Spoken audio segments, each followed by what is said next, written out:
Hey guys, John here. Today we're going to be making wind in Sytrus. You know, windy days, windy things, windy's nuts. Here's the wind.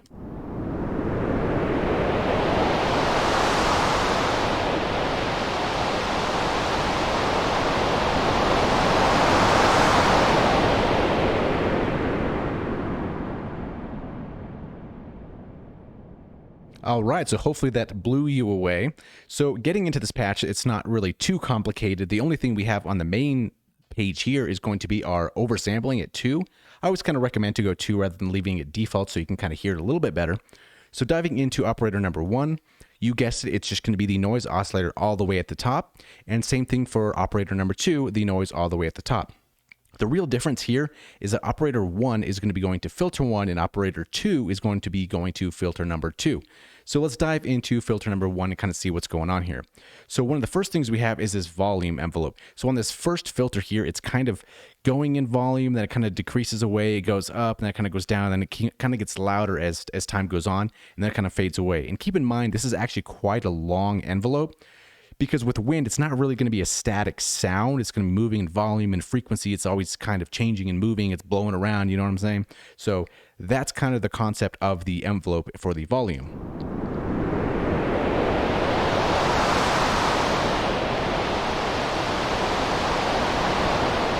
And we can kind of see that here as well, how it gets a little bit brighter at certain points in time and kind of moves around.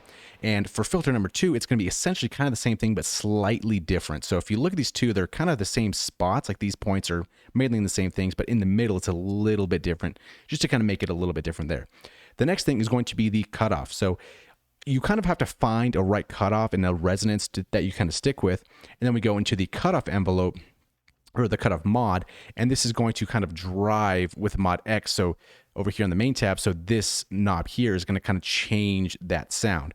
So if we go back to our filter 1, and let's kind of turn off filter number 2 and just kind of listen and see what's happening.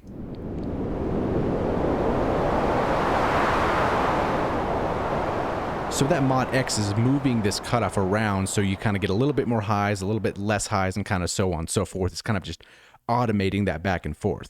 And then the same thing's kind of going on for filter number 2, just a little bit differently. And you might notice how this isn't all the way at the top and all the way at the bottom, because if you go a little too far, it just sounds a little fake and not really that great. It sounds a little worse. So this is kind of a limit here.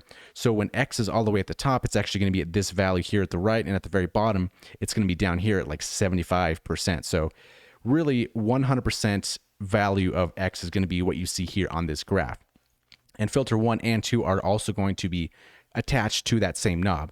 So while we move mod X, it's going to be moving this mod X in filter 1 and mod X in filter number 2. So keep that in mind as well. Nothing really going on with the wave shaper here on filter 1 or filter 2. That's pretty much it as far as how this sound is created. And then in the effects tab, we're kind of giving it a little bit more realism. I also added, where are we here? Here in the reverb. So this is going to be a bright plus, so B plus for the reverb sound. No chorus for this. The low cut is going to be at 23. High cut is around 1.3. The pre-delay is kind of about 57, 50s-ish area. Room size at about 50. The diffusion all the way at the top. The decay is going to be 6.8 because wind doesn't just go away instantly. That's kind of weird. And then the high dampening is going to be about 10-ish K. And the volume here is going to be at 40%. And then you kind of mix these effects to taste. They're not completely 100% in there. And then also mix the wind to taste as well. So the first one is 100%, and the next one is maybe like 45 or something like that.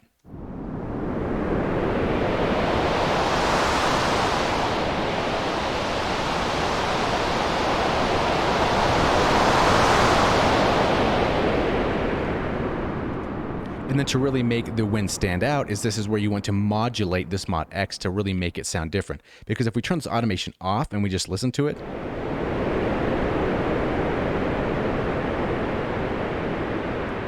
what we're just going to hear is the modulation of the envelopes moving the volume up and down out of the filters, but we're not really going to be hearing that cutoff and resonance moving at the same time. So when we turn this on,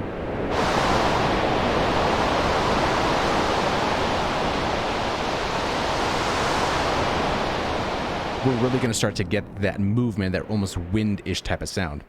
And what's also interesting about this patch is since these are mapped to mod X, both filters, if we turn this all the way to the bottom and listen to this,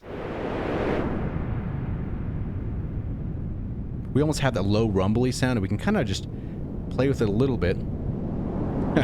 Play with it a little bit.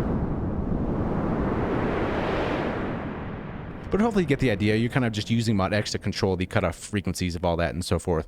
And as always, this patch is available for free download in the video description below. So if you'd like to use it, go ahead, because in the next coming up videos, this patch is going to be very useful for the next thing that we're going to create. So hopefully we'll see you in the next one. And that's about it for this one.